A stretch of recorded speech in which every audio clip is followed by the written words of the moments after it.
Hey Bubble family, welcome back to the channel. As you can see, I'm a bit brighter. I'm in HD.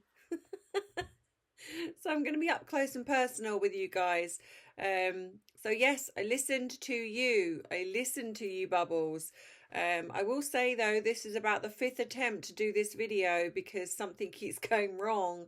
So it's very possible that it's for some reason my screen keeps dimming out, and I've gone on. I've tried to work it out. I'm just not very good with technical stuff, which leads me to the fact that this trying to sort this webcam, because that's exactly what I went and did. I listened to you, and you were saying, okay, the picture's not great. It's grainy. It's not ideal. So I was like, right, yeah, I need to get a webcam. Enough's enough now.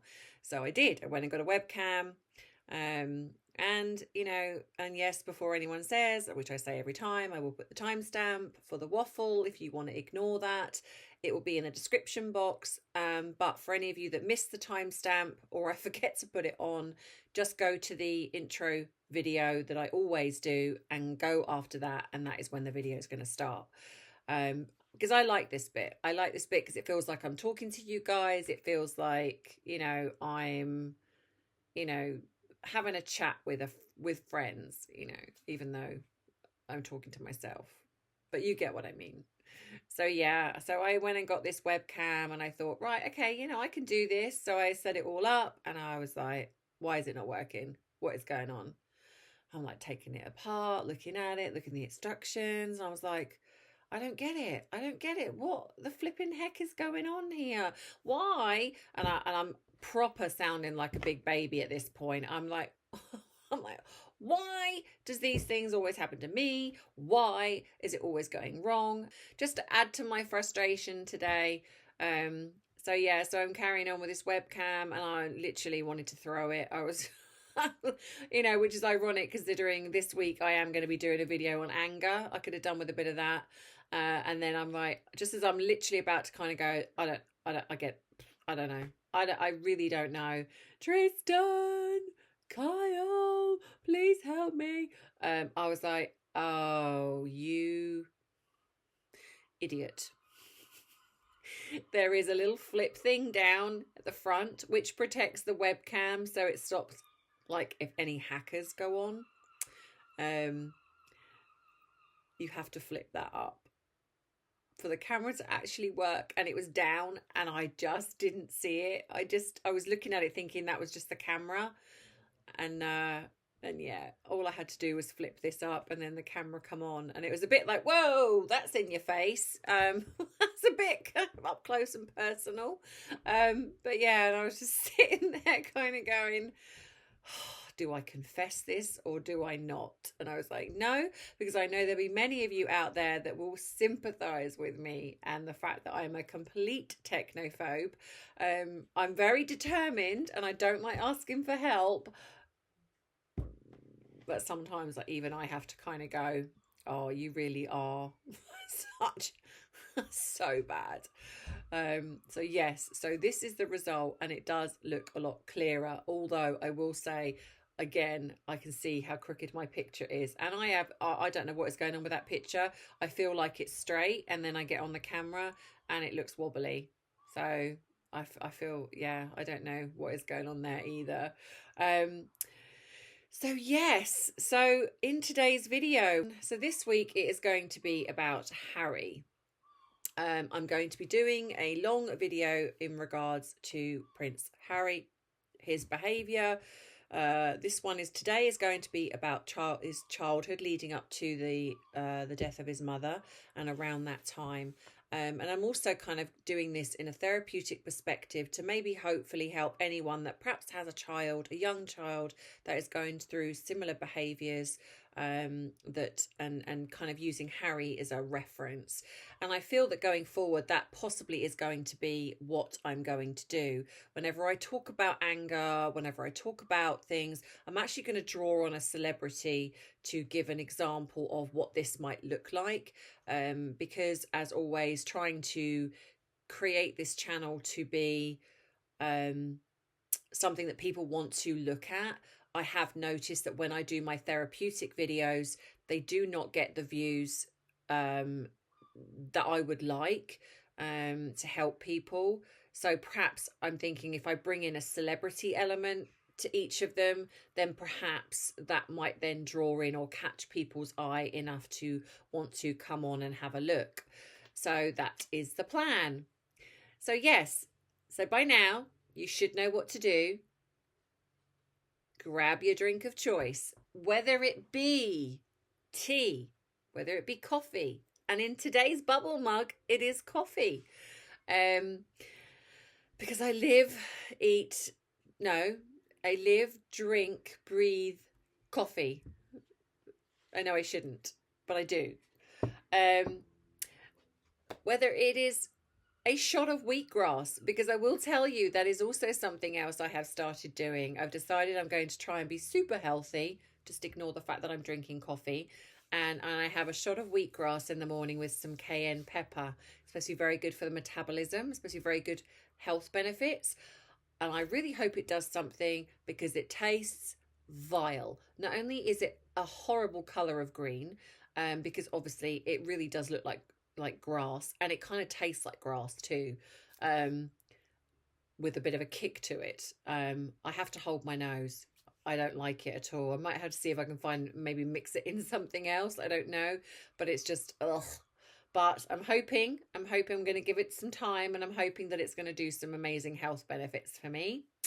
So yes, so tea, coffee, water, whether it be a mocktail, whether it be an actual cocktail, whether you're going to sit in your garden with a nice glass of fruit cider, because as I always say, it is 5 o'clock somewhere. So grab your drink and let's dive right in.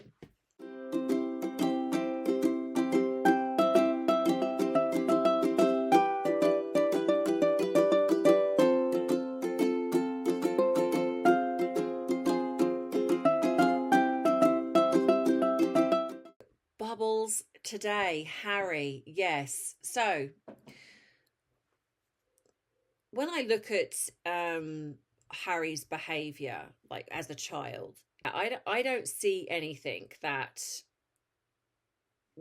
you would kind of look at and think, oh, that's not good. And in fact, it's interesting to me that when we've spoken about, I did a video over the Jubilee and Prince Louis's behaviour, how he was with Catherine. And to me, he was just being a very typical, cheeky, probably getting frustrated of sitting there and bored and, and things like that. And the thing is with children of that age, they don't have a filter. They don't care about the fact that they've got to sit and behave or be sensible or whatever it is. They will just behave. It just doesn't matter.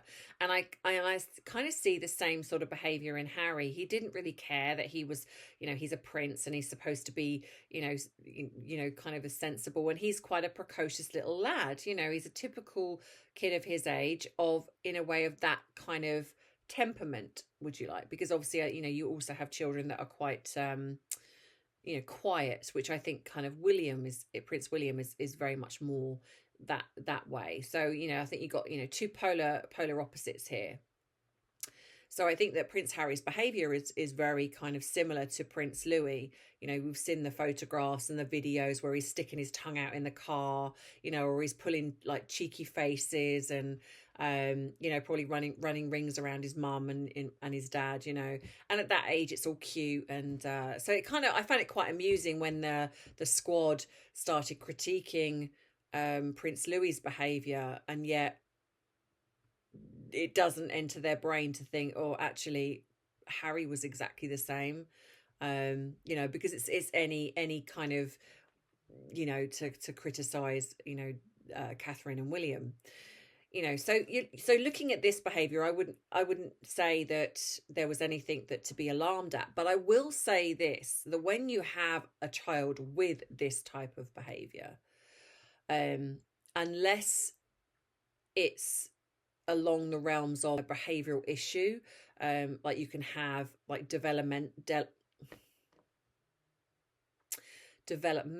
issues, like regards that we've certainly spoken about autism or Asperger's, ADHD, There's a lot of behaviorals like that that can be very challenging, and it's not a simple case of putting in these boundaries, and a child can learn from those, and it'll be fine. So, but if this behavior goes unchecked, if it's allowed, like for example, you're finding it cute, and it's like, you can find it cute once or twice, and then it's like, right, okay, now you've kind of got to settle down. Now you do need to do as you're told, that you have to implement those boundaries.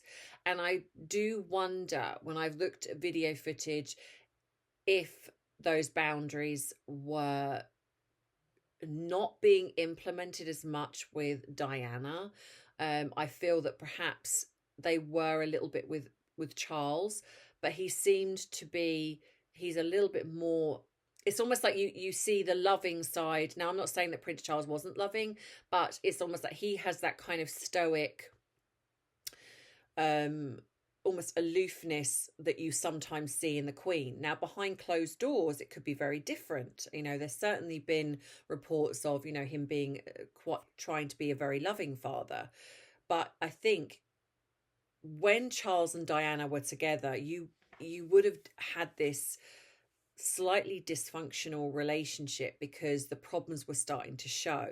And I think Diana, in a way, felt this need to be competitive. She was trying to be this, fun loving mum, trying to give them a normal life as much as possible, because she could see that actually, growing up in this environment with the royal family was not always going to be easy. So I think she was really trying to bring that kind of, trying to, like I say, to implement the fun stuff, taking them to McDonald's, taking them to Alton Towers. And I wonder if, in a way, some of Harry's behavior, because it was deemed as cute and funny, that it sort of he got away with some things. And then I think then on the flip side, you've got Charles, who's trying to perhaps implement, some sort of boundaries, but he's a bit more aloof. He's not as loving as Diana, or fun as Diana, because he was definitely seen as the more boring parent, the more sensible parent. And so, of course, for someone like Prince Harry, he would have definitely been more drawn to Diana taking him on fun stuff. That would most definitely have appealed to his personality. So I think that there was definitely an element of that as well. So you would have had this playing out, and I think to a degree Harry's behavior what probably wasn't anything to worry about. That's what I would have said.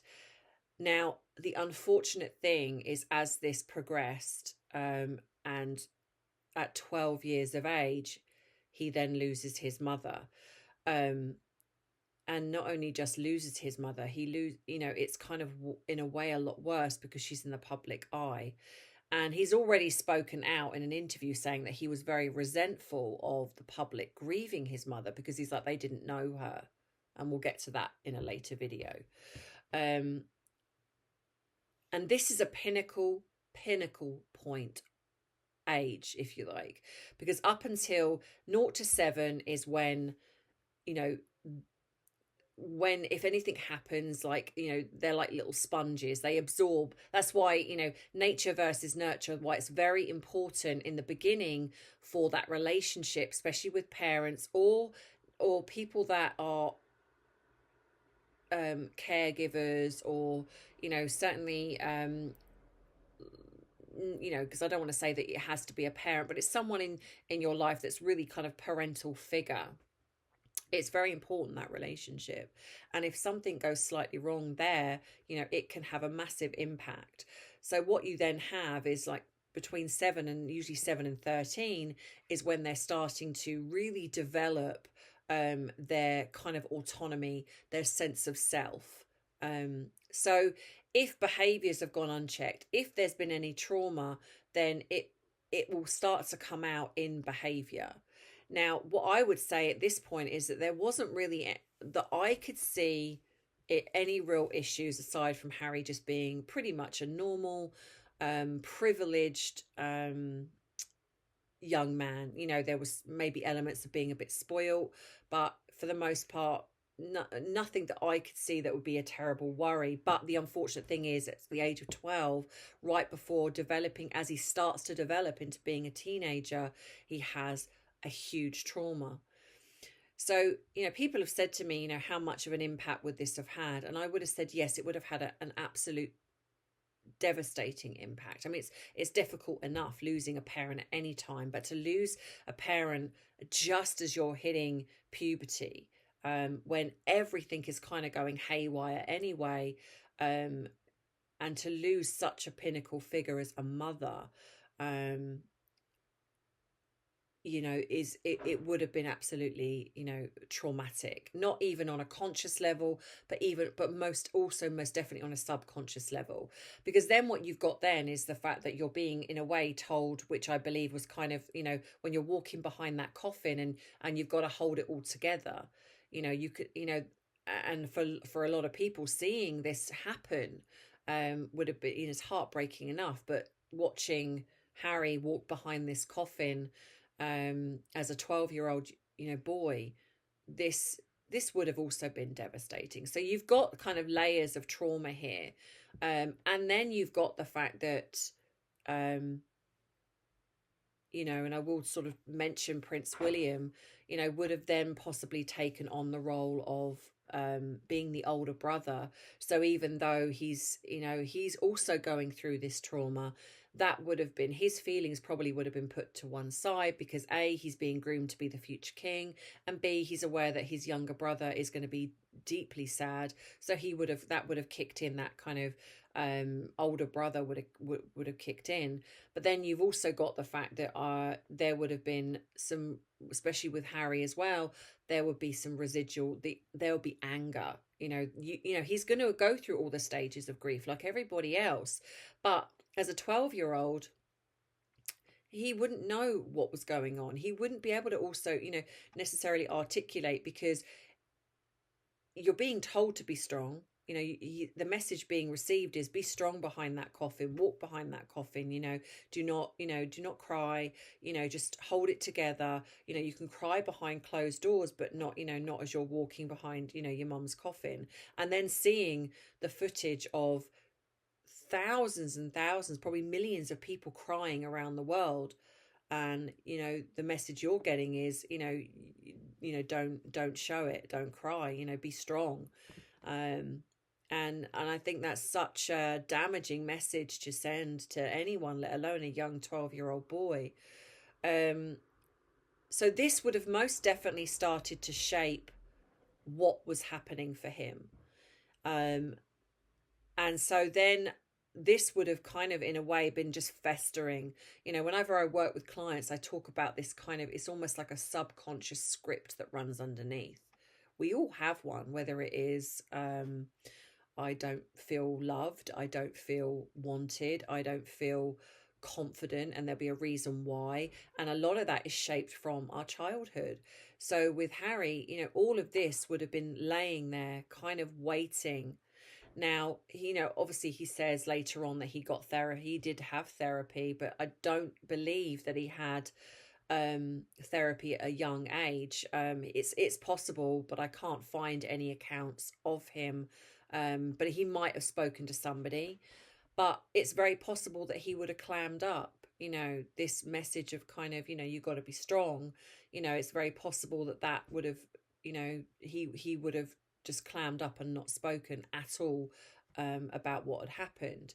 So there you have this young man who, like I say, who's got this kind of a personality that is cheeky, a little bit wild, a little bit kind of precocious,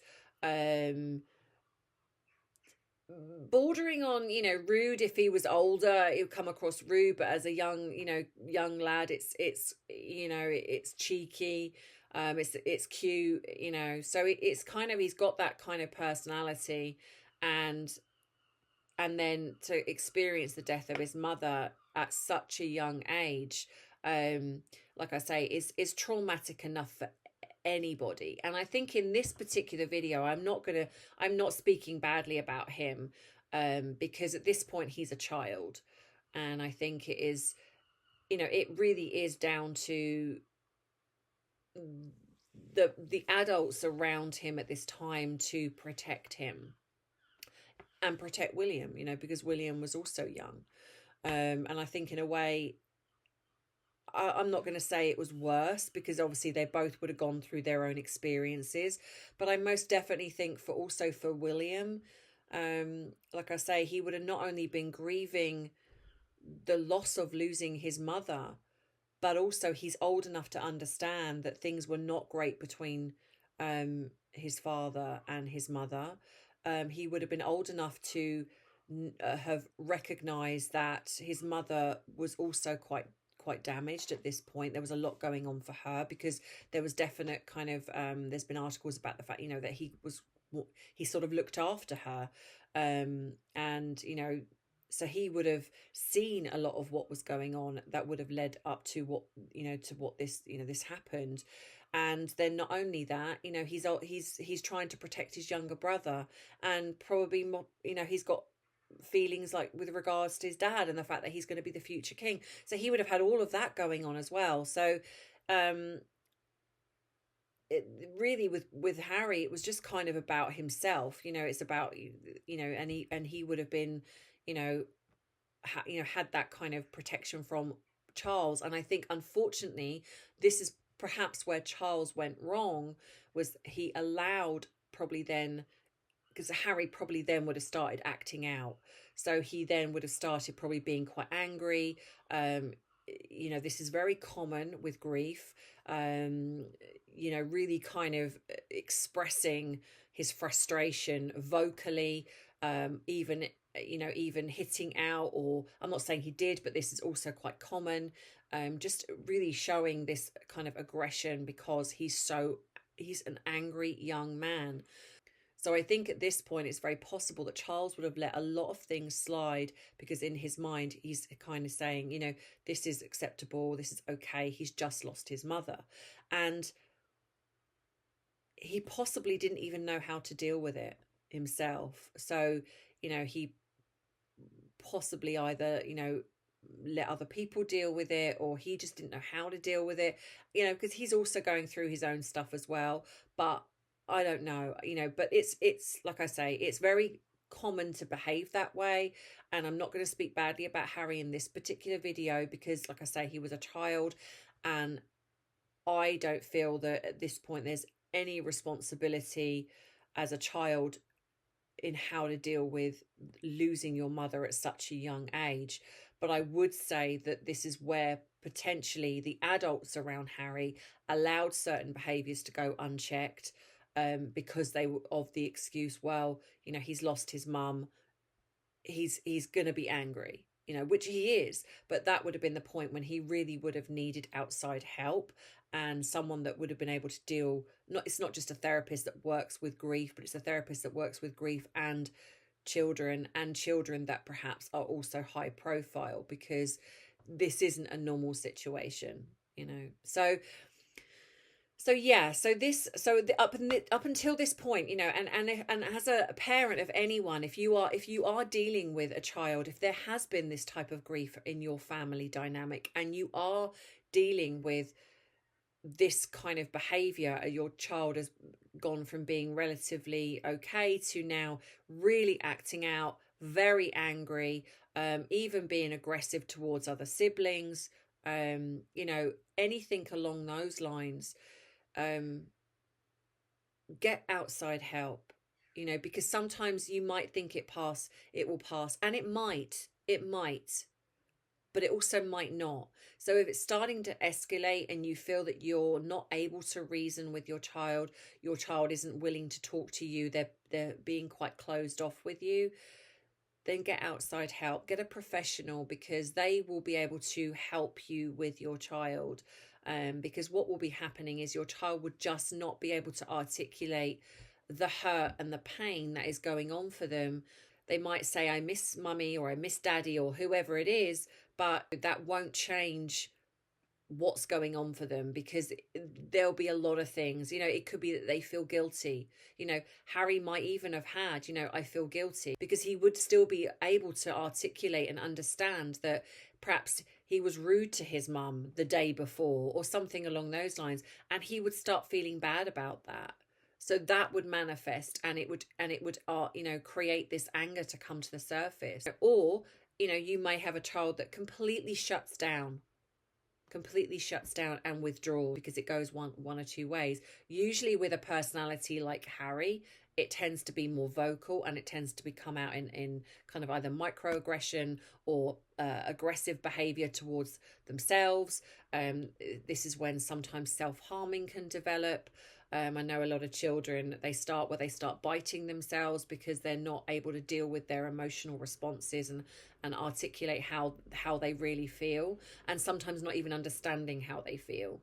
So I hope that this kind of helps you when it comes to, like I say, bringing in this kind of concept of Prince Harry as a child and what started to lead up to his behaviour, and how that, you know, this can kind of show that when you are a child that is quite, like I say, quite vocal, quite cheeky, extrovert, it is very possible then that if gone unchecked, it will manifest itself in other ways.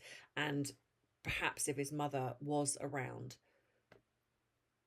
it would have been okay. And maybe, well, I don't think we would be where we are now, to be honest. So let me know what you think in the comments, guys. Like I say, this is going to be the first one today. This is just about the childhood, just, you know, painting that little bit of a picture, setting the scene.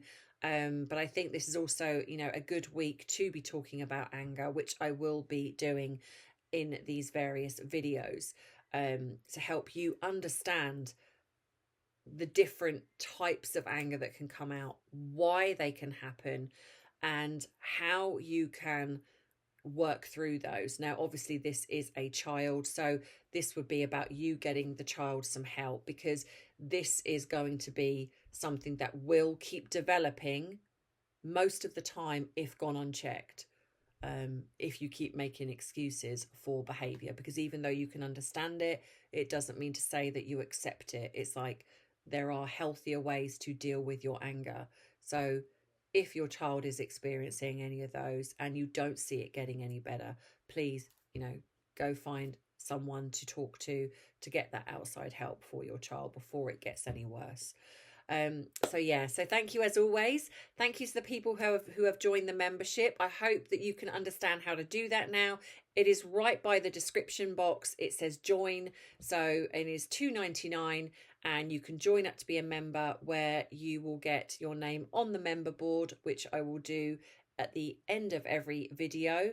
And yeah, so if you want to do that, then please feel free to join. You get your little badge, which shows me, and it changes colour after a month or 2 months or whatever. So yeah, or you can go across to buying me a coffee and become a member there, if that is easier for you, or you can be a Patreon, and you will also have a discount code for some 10% off my merchandise, and you will get a free hour phone call or video chat with me, and that will be set up.